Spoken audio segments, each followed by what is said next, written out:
안녕하세요, 골든프렌즈입니다.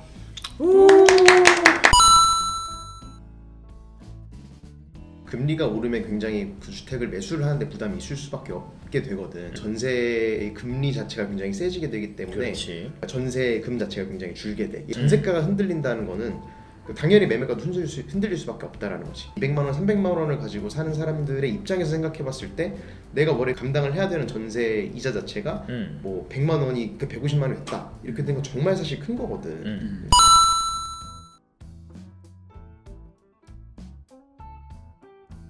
나는 이번에는 저기 은행 입장에서 좀 한번 얘기를 해볼게. 기준금리는 뭐냐면은 한국은행이 은행한테 돈 빌려줄 때 받는 그 금리가 기준금리인 거거든.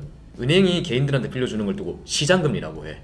둘이 좀 달라. 그러니까 기준금리가 오르는 건 일반적으로 시장금리의 상승이랑 일치하는 건 맞아. 그냥 경향이 그렇다는 거지 반드시 이게 일치하는 것은 아니다. 21년도 8월부터 해가지고 최근까지 계속 오르기만 했잖아. 시장금리 봐봐. 이 정부가 이렇게 되면은 막 전세가 계속 내려가면서 동시에 매매가도 같이 떨어지니까 이게 전세가랑 매매가랑 거의 맞닿는 그런 물건들도 있단 말이지. 그러면은 전세보증금 못 돌려주는 깡통주택이잖아. 지금 난리 나니까 시장금리를 어떻게든 낮추려고 하잖아. 전월세 전환율이라는 게 있잖아. 이게 뭐냐면은 내가 만약에 전세 사는데 이 금액을 월세로 돌리면은 얼마만큼 월세를 내야 되는가. 그래서 이거 비교해봤을 때 전세 대출보다 전월세 전환율이 좀 더 유리하다. 그러면 월세로 옮겨 타겠지. 어떻게 보면 합리적이고 당연한 거잖아. 이게 지금 문제가 되는 게 실수요자 입장에서 금리가 비싸니까 부담을 못해서 더 싼 집으로 옮겨가거나 빌라 가격들이 되게 많이 잘 버티고 있거든. 수요가 옮겨가서 그래. 반대로 전세는 안 나가고 월세가 오히려 올라가고 있지. 오히려 고액 월세는 잘 나가요. 보증금을 낮게 낮췄을 뿐이지. 그냥 당장 내가 큰 돈이 들어가는 게 아니니까. 전세보다는 싸고, 전세는 아무래도 계약하면은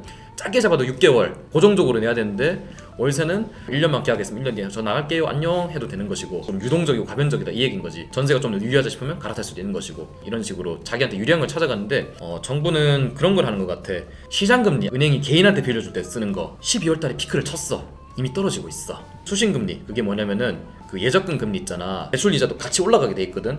은행은 항상 일정한 마진을 남기려고 하니까 수신금리 더 못 올라가게 금융당국에서 제지를 하고 있어. 이 여신금리 같이 떨어지고 있단 말이야. 그게 그 피크를 친 게 지난 12월 달이었어. 지금은 그래서 오히려 월세보다 전세가 조금 더 유리해졌어. 전월세 전환율은 기준금리 플러스 알파 되는 게 있어서 그걸로 해서 지금 대충 5%인데, 시장금리는 은행이 이제 이만큼의 돈을 조달할 때 이것보다는 더 낮아졌단 말이야. 2년짜리 기준 비싸도 한 4.2? 5%보다는 낮다 이거지. 10% 이상 낮은 거잖아. 전세를 먼저 좀 안정을 시켜가지고 좀 스무스하게 지나게 하고 전세가 안정되고 나면 그때부터 다시 이 투기 수요가 좀 붙을 수 있게 매매가를 좀 상승시키려고 하는 것 같다는 그런 생각은 해. 지금이 막 시장 왜곡이다 뭐 어쩌다 그렇게 해도 정부 입장도 이해는 돼. 개인 입장에서도 봤을 때 뭐 전세 가격 안정되면은 나쁠 건 없지. 내 집값이 오르기 위해서는.